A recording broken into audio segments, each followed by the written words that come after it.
আসসালামু আলাইকুম, আশা করি সবাই ভালো আছেন। আমি ভালো আছি আলহামদুলিল্লাহ। শুভ সকাল। তো বিকাশ রকেট বা অ্যাকাউন্ট নাম্বারে যদি আপনার কেউ টাকা পাঠায় বা যদি বলতে আমি আপনার নাম্বারে কিছু টাকা পাঠাচ্ছি, ওই টাকাটা ওনাকে দিয়ে দিন, তাহলে আপনি হ্যাঁ পাঠান বলে দিয়েছেন।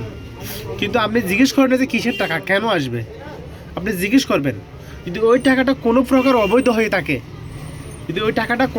অবৈধ হয়ে থাকে, তাহলে বিপদে আপনি বাঁচবেন, উনি বাঁচবে না।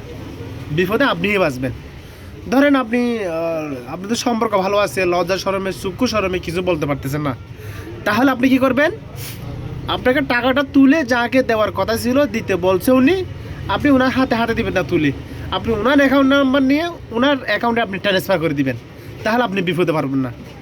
সরকারের তদন্ত কমিটি যদি আপনার ওগুলো করে, আপনার যদি এগুলো তদন্ত করে, তাহলে ওই কালো টাকা কার অ্যাকাউন্টে আছে, আপনার অ্যাকাউন্টে, তাহলে আপনি ফেসে যাবেন।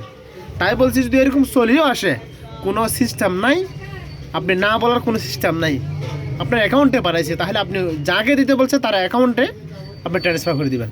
তাহলে আপনি আর বিপদে পড়বেন না। তো ভিডিওটা ভালো লাগলে শেয়ার করে দিবেন। আসসালামু আলাইকুম।